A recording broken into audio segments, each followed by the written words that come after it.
personas que presentan alimentaciones enterales hipertónicas, que ustedes ya van a ver lo que es algo hipertónico, lo vimos un poco en fisicoquímica, pero acá se repasa bastante.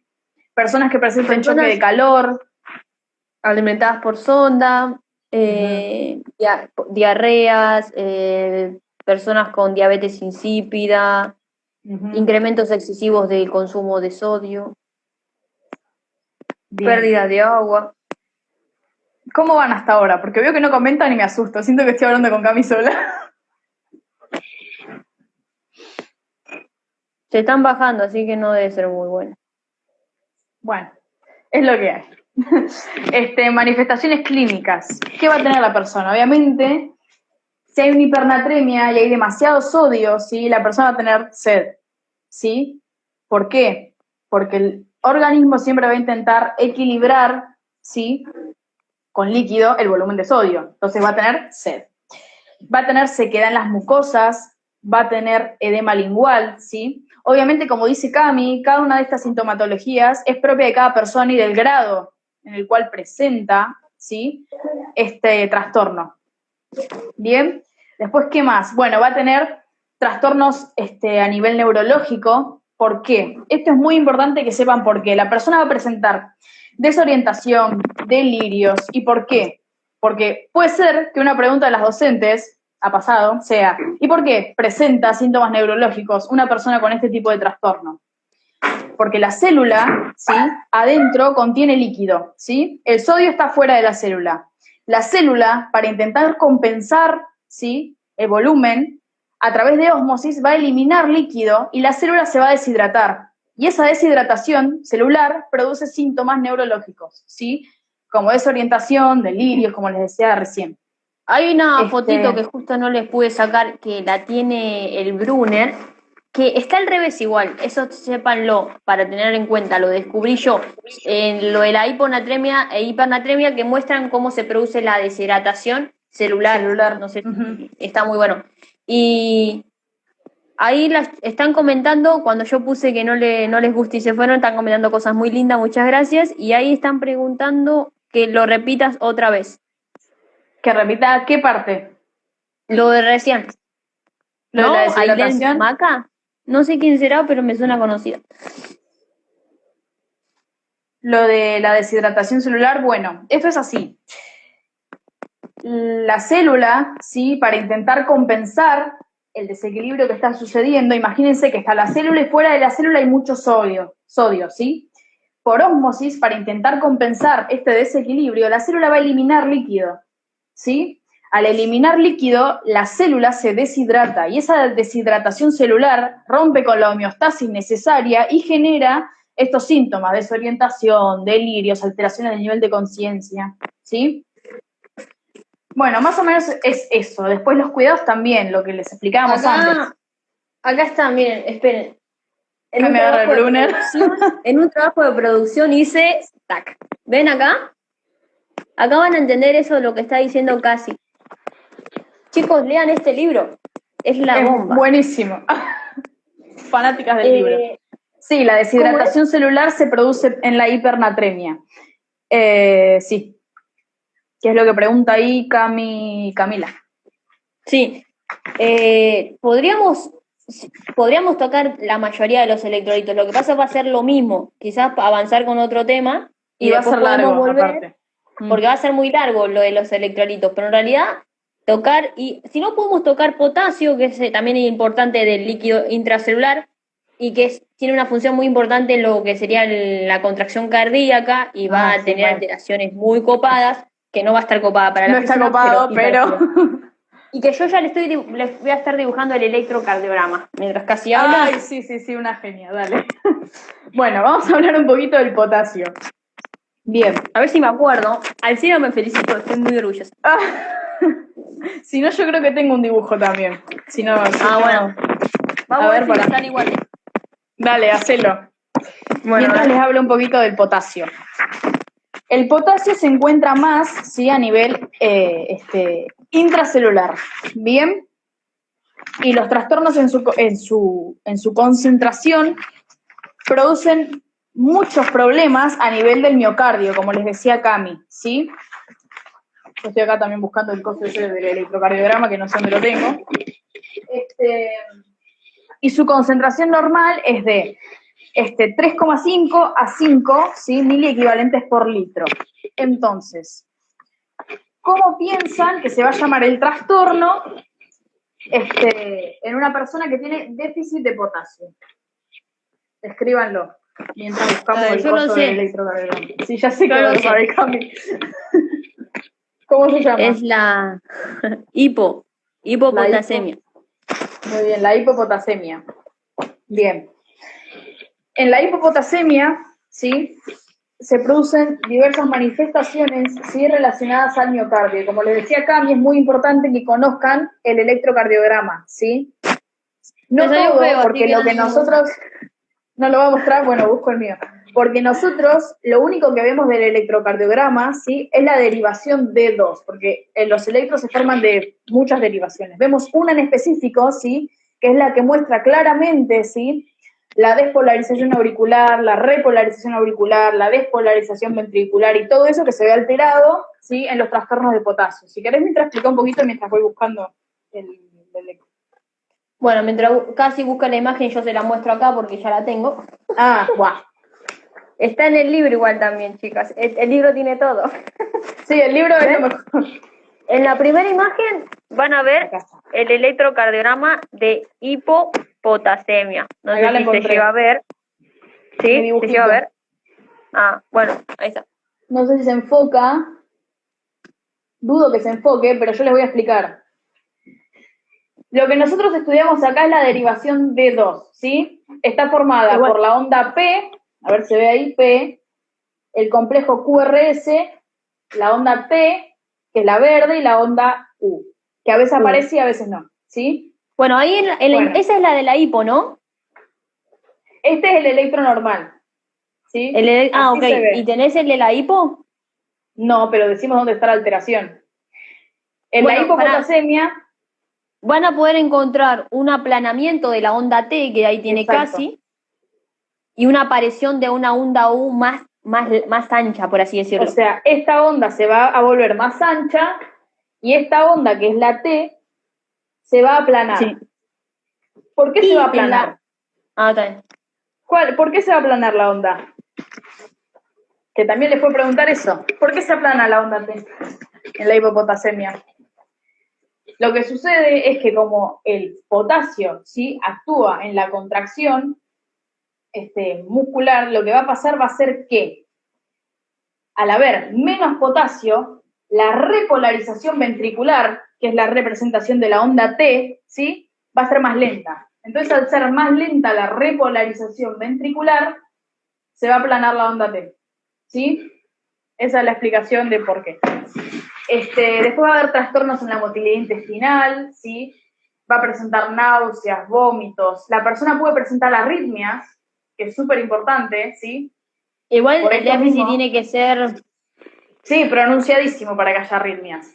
Hasta, por ejemplo, el libro te va a marcar que puede llegar la persona hasta entrar en paro cardiorrespiratorio o paro cardíaco. Pero imagínense que no va a suceder una persona que tiene una hipopotasemia leve, porque si no sería...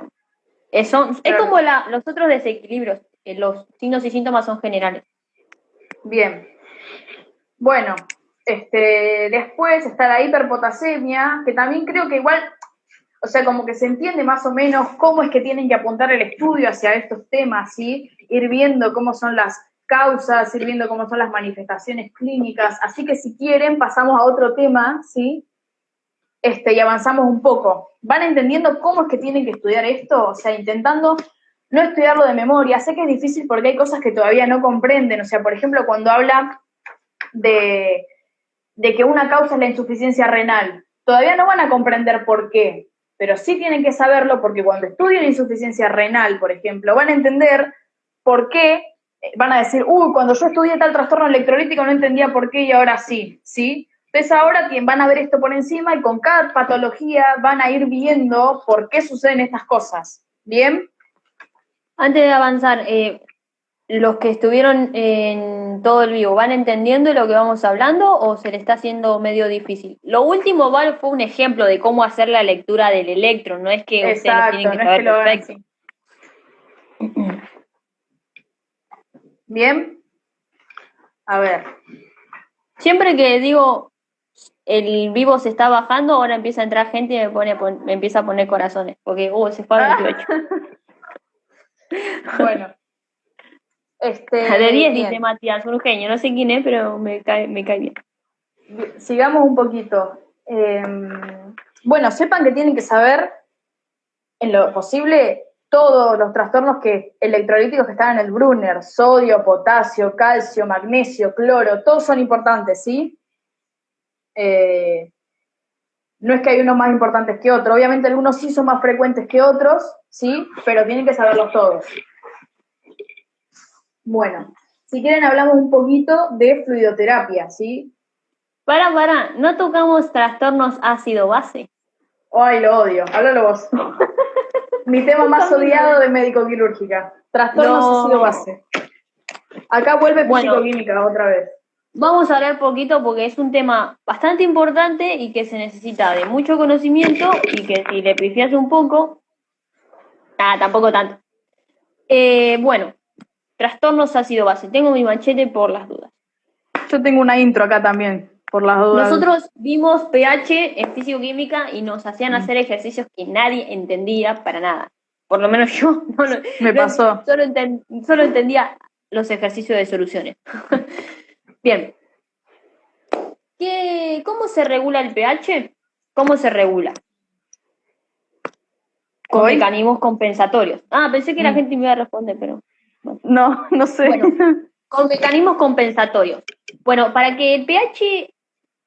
hay un rango, ¿no? Del pH que es muy cortito. Por eso siempre me extrañó cómo hace el organismo para mantener ante esos casos la homeostasis. No sé si te parece a vos re loco, pero viste que el rango es re poquito. Sí. 7.35 a 7.45. No sé si me equivoqué, pero creo que es ese. Está bien. Bueno, ahora casi va a explicar un poco de los mecanismos compensatorios, pero es fundamental que el organismo tenga esos 3 mecanismos compensatorios y que no van a activarse en el mismo momento y que tienen diferencia en la acción, en el tiempo de acción. Algunos pueden tardar segundos y otros pueden tardar hasta días, como es el renal. Pero bueno, ahí casi va a explicar. Bien. Lo que decía Cami, que es muy importante, es que ustedes sepan cuál es el rango de pH normal en el organismo, ¿sí? Tienen que saber cuál es el normal para entender cuándo está alterado. Como decía Cami, lo normal es de 7.35 a 7.45, ¿sí? Y hay sistemas que continuamente se encargan de mantenerlo, ¿sí? En ese rango. Como decía Cami, no todos actúan al mismo tiempo, ¿sí? Ni con la misma velocidad, ¿sí? El más rápido, ¿sí?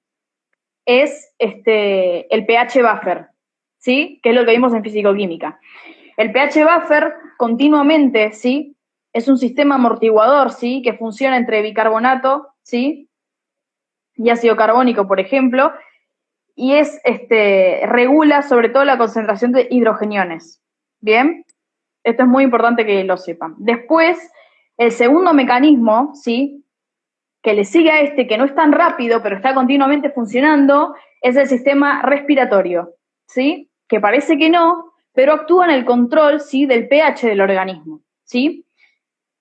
Acuérdense que los pulmones se encuentran controlados, o sea, la función respiratoria se encuentra controlada por tanto el bulbo raquídeo como la protuberancia, ¿sí?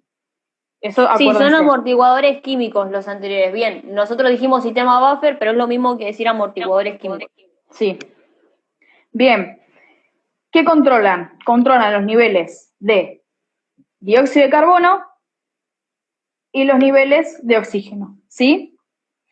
¿Qué pasa? El dióxido de carbono muchas veces, o sea, viaja en el organismo una porción como dióxido de carbono, pero la mayoría como ácido carbónico, ¿sí? Por eso se encuentra como parte de la regulación del pH, ¿sí? Porque el dióxido de carbono viaja como ácido carbónico, ¿sí?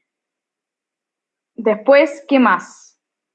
Después está el tercero, que es el que decía Cami. Se asocia con el agua y forma el ácido carbónico. Exacto.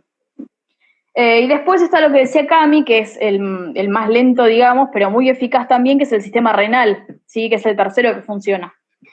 El sistema renal regula también el bicarbonato, ¿sí? En el líquido extracelular, y la concentración de ácidos, ¿sí? Cuando uno falta, lo retiene, y cuando falta el otro, retiene el otro y elimina, ¿sí? El que no es tan necesario en ese momento, ¿sí?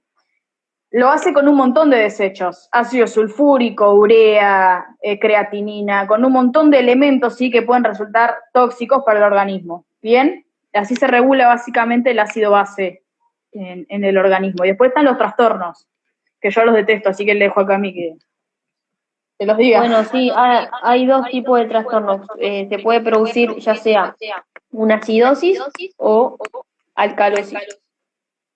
Eso solo decía este. Nada, bueno, vamos a leer bien los números para no equivocarme y que diga, no, Cami se equivocó. Bueno, cuando tenemos un rango de pH menor, ay, me estoy escuchando en tu celular, a 7,35, Si yo lo tengo con auriculares. 7,35, estamos hablando de acidosis.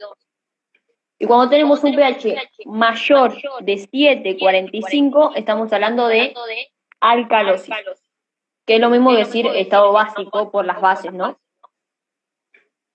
Bueno, por ejemplo, para dar ejemplos de los amortiguadores, el sistema respiratorio, por ejemplo.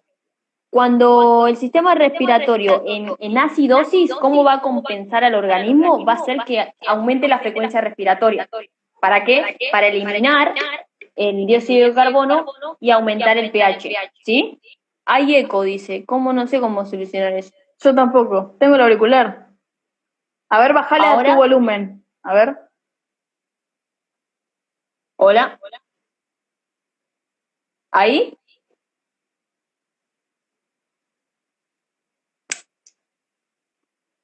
Me siento una boluda haciendo esto. Sí, yo también.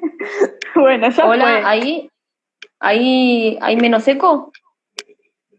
Bueno.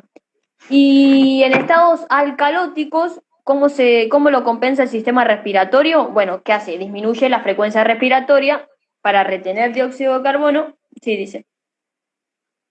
¿Qué dice? Cami, hay como eco. Eco. ¿Y ahora? Dicen que ya está. No, lo que estaba diciendo es la manera de, por ejemplo, del sistema respiratorio, que es el que quizás más podemos notar al simple vista, cómo compensa los estados alcalóticos y acidóticos. Por ejemplo, cuando estamos en un estado acidótico o en acidosis, ¿cómo lo compensa? Aumentando la frecuencia respiratoria. Y cuando estamos en alcalosis, lo compensa disminuyendo la frecuencia respiratoria. Por ejemplo, cuando nosotros estamos hipoventilando, ¿no? Como no está entrando demasiado oxígeno a nuestro organismo, ¿qué estamos haciendo? Ahí estamos reteniendo dióxido de carbono. Tengo muy mal internet, me perdí más de la mitad de la tutoría. Igual no sé cómo se hace, pero la vamos a grabar, si sé hacerlo, y después la van a poder ver 24 horas o la pueden grabar, no sé, si les parece. Sí, a los que se fueron a la mitad. Pero en realidad estuvimos hablando de electrolitos, del medio interno, y recién estamos tocando ácido base, que lo estamos tocando muy por arriba porque, por ejemplo, a mí me cuesta mucho. A mí también. Pero estamos haciendo lo posible. También sepan que el pH no es el único indicador, ¿sí? De un trastorno, ¿sí? A nivel ácido base. Por ejemplo, un indicador, además del pH en sí, ¿sí? De la acidosis y alcalosis metabólica, ¿sí? Es el bicarbonato. Eso también lo tienen que saber. Los niveles normales de bicarbonato son de 22 a 26 miliequivalentes por litro, ¿sí? Entonces, en una acidosis metabólica va a haber un déficit, ¿sí? De bases, y la persona va a estar en un pH menor a 7,35, ¿sí? Y una concentración de bicarbonato menor a 22 miliequivalentes por litro, ¿sí? Eso lo tienen que saber. Es medio enrollo, pero si lo leen detenidamente el Brunner lo van a entender, ¿sí? Entonces, como les decían, el pH no es el único indicador, ¿sí? De trastornos ácido-base. En el caso, como les decía Cami, ¿sí? De la vía respiratoria, ¿sí? Un indicador, ¿sí? De acidosis. Acuérdense que no hay solo acidosis y alcalosis a nivel metabólico, ¿sí? Sino que también está acidosis y alcalosis a nivel respiratorio, ¿sí? Entonces, eso no, para no que lo olvidé de entiendan bien, comentar. para que lo Sí, se entiendan puede bien. producir una acidosis respiratoria o metabólica y se puede producir una alcalosis tanto respiratoria como metabólica. Eso también hay valores en los datos de laboratorio que le van a indicar cuál es una y Exacto. cuál es otra. Por ejemplo, lo que decía acá, si el bicarbonato va de 22 a 26, ¿no? Sí, Y la de dióxido de carbono, la presión parcial, va de 35 a 45 milímetros de mercurio. bien. Entonces, básicamente, para que comprendan esto, que a mí en mi caso me costó mucho entenderlo, es que dos indicadores importantes de la acidosis y alcalosis metabólica son tanto el pH, ¿sí? Como los niveles de bicarbonato, ¿bien? Y en la acidosis y alcalosis respiratoria, dos indicadores importantes son tanto el pH, ¿sí? Como la presión parcial de dióxido de carbono, ¿sí? Esos son los indicadores, ¿sí? Ustedes tienen que saber esos valores, ¿sí? De cada uno y después ver las manifestaciones clínicas, las causas y demás, y de a poquito ir comprendiendo esto, ¿bien? ¿Qué más? Ya les digo, a mí la verdad, ácido base fue una de las cosas que más me costó, se me cuesta todavía comprenderlo. Me encantaron Igual todas las después patologías y ácido base lo odié. igual, en realidad, una vez que te sentás a leer y lo haces con flechitas y marcar los rangos, no es tan complicado. Lo que pasa es que es complicado de explicar. A mí me parece. Pero ves, si no, después le podemos subir estas cosas que son Está del bueno. pH, Sí. que... Pero bueno, no sé si se entendió o fue un loco. Díganos ¿Van si entendiendo esto? Sepan que es complejo, ¿sí? Es un tema complejo. Ya cuando se adentran en patologías cardiovasculares y eso van a ver que está buenísimo. Y tiene mucho que ver también los trastornos ácido-base, van a encontrar muchas similitudes con lo del de potasio, porque tiene que ver mucho, pero eso ya lo vamos a ver en otro capítulo. Ah. Bueno, ¿de qué otra Si cosa quieren, podemos seguir podemos hablando? tocar, ¿cómo se llama? Balance o plan de hidratación. Un poquito de fluidoterapia, o sea, arrancaría yo con las Dale, soluciones. dale, dale, vos arranca. ¿Quieren Que que tenés veamos un resumen. poquito? Sí, ¿quieren que veamos un poquito de eso? De Bueno, dale, fluidoterapia. todo el material gráfico que nos suba nos sirve, dice. Vamos a intentar hacer algo y le subimos. Igual, sepan que esta tutoría fue por este medio, el del centro de estudiantes, porque es lo que conocen, pero dentro de poco vamos a lanzar el Instagram de tutorías del centro, donde vamos a ahí subir más imágenes y eso, pero muy pronto. Bien. Me siento una comentarista de Instagram. Sí, es bastante raro. Bueno, hablemos un poquito de todo lo que es la terapia intravenosa, ¿sí? ¿Qué comprende la terapia intravenosa? ¿Qué es lo que ustedes van a ver ahora? Sí. Me está diciendo que vamos a tener que, se va a cortar y vamos a tener que empezar de nuevo, porque dice que quedan 22 segundos. Ah, bueno, lo cortamos y vamos de nuevo. Sí, no? para que ¿cómo lo guardo? ¿Alguien sabe cómo guardar?